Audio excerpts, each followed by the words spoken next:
Hello, welcome to the God of War Ragnarok commentary track. This is going to be our final boss fight, one of two, just two. This is one of the hardest bosses in the game, one of two hardest bosses in the game, I will say. This one probably should have been harder than King Rolf, but I think it was slightly easier.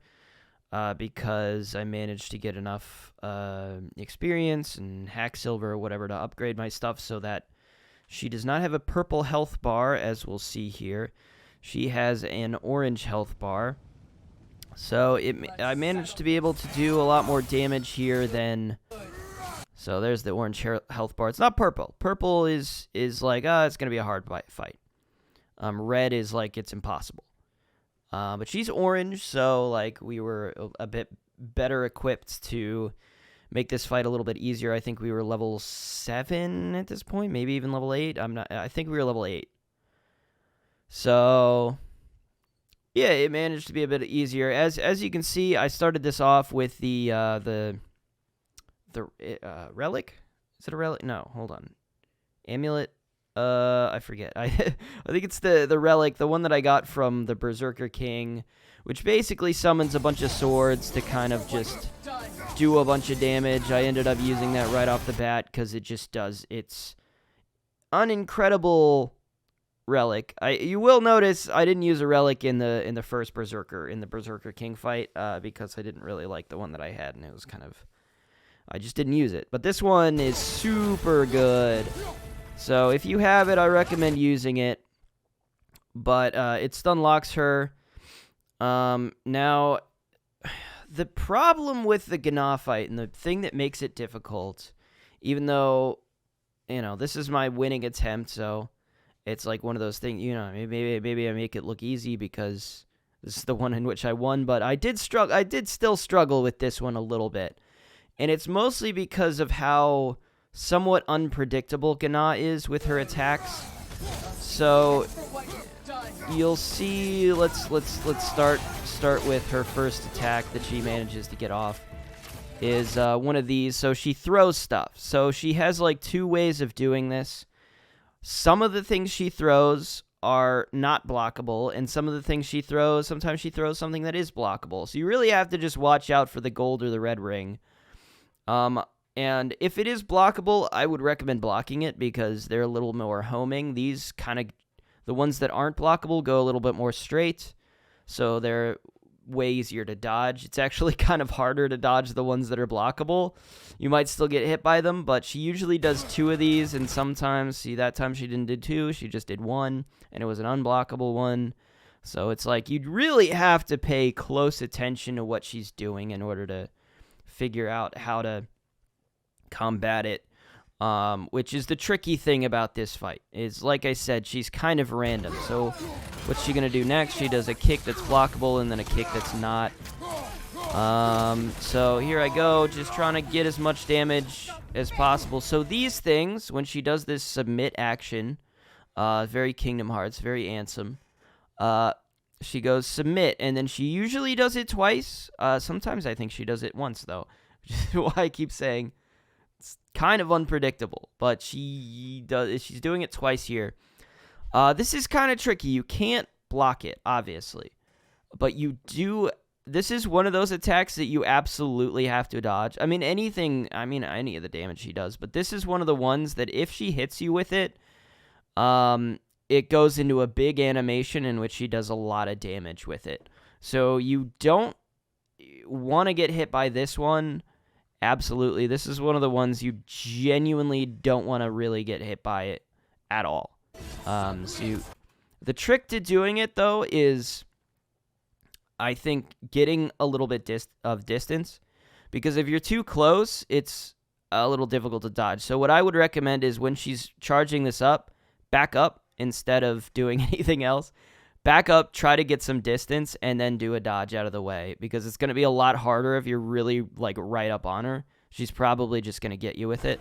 So she usually does 2. I've never really seen her do more than 2. So just anticipate she's going to do a second one. Now these, So I kind of deal with that quickly, but she does two things where she charges up either a soundstone or some sort of relic. In this case, she charged up a soundstone. You can see Freya saying soundstone. If she's doing this, just shoot her with sonic arrows, and it will immediately stun her. That's kind of the cool thing that you can do in this fight. And I would recommend kind of maybe not spamming arrows for this one and kind of saving arrows for whenever she does these attacks, or at least having one arrow on hand in order to deal with these attacks instantly, because you can get instant damage, which is wonderful. I still am kind of using the same runic abilities. And, you know, we're doing a lot more damage with this fight, so that one was blockable. So when she does this, okay, here's the thing, is she'll back off, get some distance, and then do a dodge. And then she does one of two things, which is kind of, I think, to me, one of the more frustrating things about this fight is that it's absolutely somewhat unpredictable what she's going to do here next. So she's either going to come in and do a wild swing with her wing, which is blockable, or she's going to charge right in and do a kind of a stab with her wing, which is not blockable. So it's hard to say what to do in this circumstance. So she's going to come in and she does a wild swing. So you kind of got a 50-50 shot here what you're going to get. I managed to block this. I don't really know how I managed to do that. I pulled it off. What I would recommend is when she's doing that, just move, like just have Kratos moving to the right. Because if he's just moving to the right, if she does the stab attack that's unblockable, it might still miss you if you're just moving right. You know, you might just dodge it just by moving. You don't even have to actually hit the dodge button. That's what I would recommend. Put your shield out, move to the right when she's doing that. It's really difficult to predict, but when she starts doing this, just kind of dodge, wait to see what she's going to end with, and then punish. So whatever she ends with, she's either going to end with a wild spin that she does where she hits you a bunch of times, but she's probably going to end after that with an unblockable ending animation that you just dodge, and then you can attack her after that. So just pay attention to what she's doing, really. So here, this thing, I was predicting that she kind of, again, unpredictable. But she has two things she does with that animation. Sometimes she just throws those, like, sort of shuriken-looking things at you, which you have to dodge out of the way of. That's why I'm dodging here. It's kind of, like, in anticipation of that. But instead, she does this thing where she throws these things, and they start spinning around her. In that case, when she's doing this, and this is, overall for this fight, what I would recommend is just kind of keeping distance when you don't really know what she's doing. Don't, like, charge her until you're, like, sure this is the point at which I can do damage. For something like those things that spin around her, those are a little, they're difficult, because if you start charging in, there's a good chance you're going to get hit by those, so kind of keep your distance in that case. There is a chance if you start doing damage that she will hit herself with them, which is kind of cool, but I wouldn't count on that as a source of damage. As per the last fight, I would also recommend trying to just block when possible. Here she did a charge in, which was blockable, so I blocked it, and I can punish her for it, as you can see. This is kind of an interesting thing. So she did get hit by her own poison shuriken or whatever, which gave her the poison status, which also reduced her level by 1.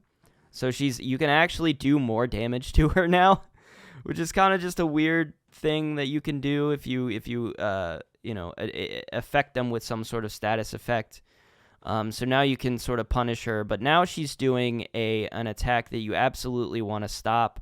It's pretty easy. Just throw a shield bash out there and it stops it.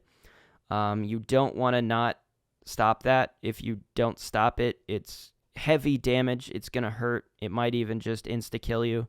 So you want to deal with that. So, you know, I'm just doing basic attacks, really. So here's the sigil one. Well, I got kind of lucky in the recording, I guess, that she did both. But you want to shoot this one with sigil arrows. So I had to switch over, you know, I had sigil arrows available. It's great. We're doing good. Things are going well for us. So here I'm trying to just block those, which you can do. Got affected by a little bit of Bifrost, not a big deal, really, but, you know, it did happen.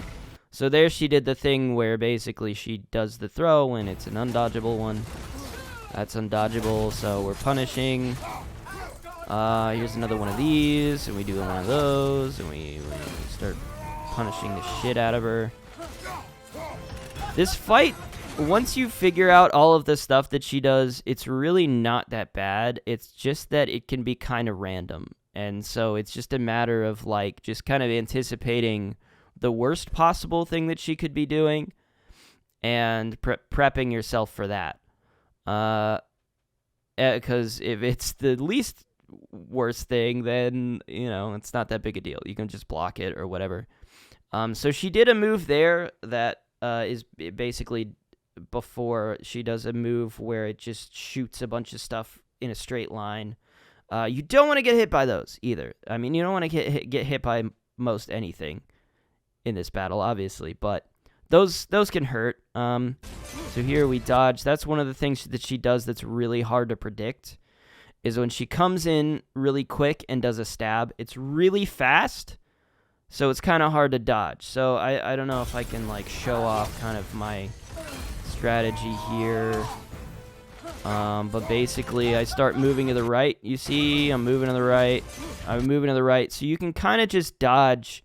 I think I dodged it before I even hit the dodge, because I was just moving to the right.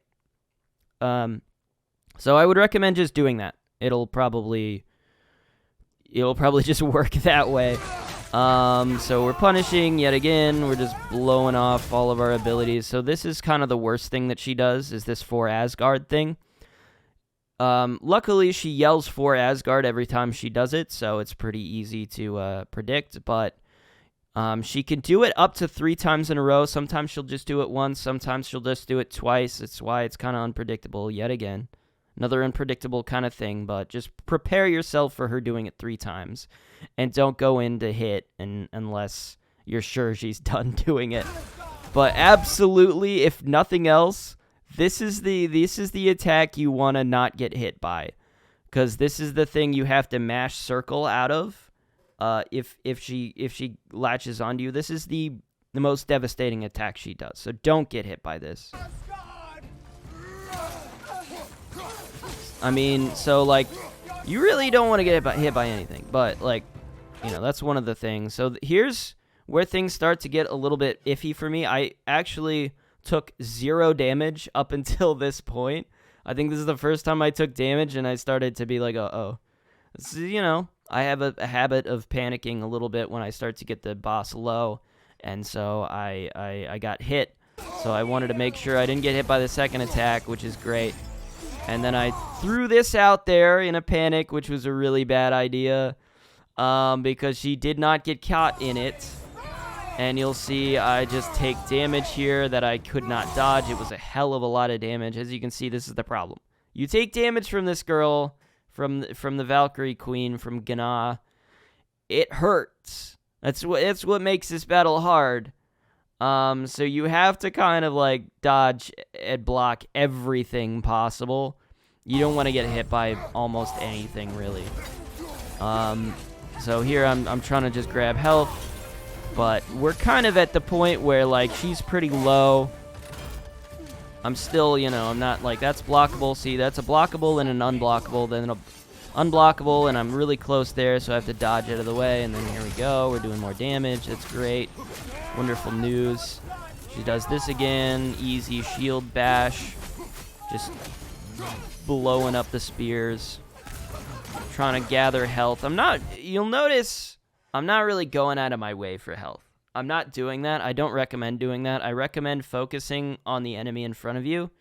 And if you line yourself up to grab a health thing, that's when I would go for it. But, like, don't go out of your way for health. you're gonna get punished by it heavily. So see, that's the thing. I'm expecting her to come in for a stab, and she didn't do the stab. She did the thing that I needed to block. And I should have had my shield up, but I didn't. And so I got hit by that. And there's the spin, and then she does the 4 Asgard thing, and then we just throw this out there. Don't know what she's gonna do, so I'm kind of like, all right, let's be a little wary. Let's wait for her to show her hand. She's gonna do that, and so now we've got an opportunity. There is a little bit of an element of patience here. There is a little bit of an element of like not, you know, going gung-ho about it. It's like if she goes a distance away, just wait. Just wait until you've got the opportunity. And so here I'm like, all right, I'm good. I think I've got this. I use the this, and I'm like, this is it. Here we go. And that's it. And then we did it. I think there's a lot of luck involved in this fight. I think there is a lot of luck, but you know, it's luck. I mean, it's stuff you can deal with. It's just the predictability of it is a little difficult. That's what's tricky here, is just predicting what she's going to do, because she could do, you know, depending on her animation, one of two things, and you have to do a different thing depending on what it is. So that's the tricky part. But just preparing yourself for the worst thing she can do is kind of what's going to win you the battle here. You know, if you want to watch, I left this whole cutscene in the original video. So if you want to watch it, it's there. It's actually quite an emotional cutscene. I quite like it quite a lot. But with this battle, I 100%'ed the game effectively. I still had one trophy, but which I've since gotten. So I have 100%'ed the game. I had to get a full armor. I had to fully upgrade an armor set, and I hadn't done that yet. So that was, I think, one of the last things I had to do. I've also done the battle for the Raven Queen. The Raven Queen is not really what I would call a tough fight. I did the stone statues that you can sort of turn into battles. I've done all of those. They're not like super difficult or anything. One of them is a dragon.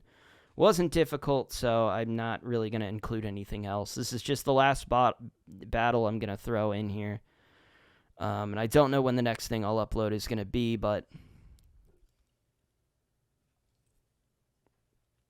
that's it. You get a cool armor set for this.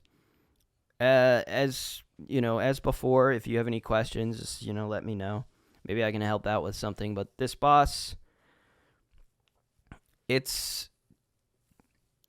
a lot of it is just a matter of figuring out what she does and then kind of planning for the worst. That's basically it. It's not that hard once you get the hang of it, I think. But if she is a bit above your level, it can be a lot harder of a boss fight. But yeah, I guess that'll do it. So goodbye.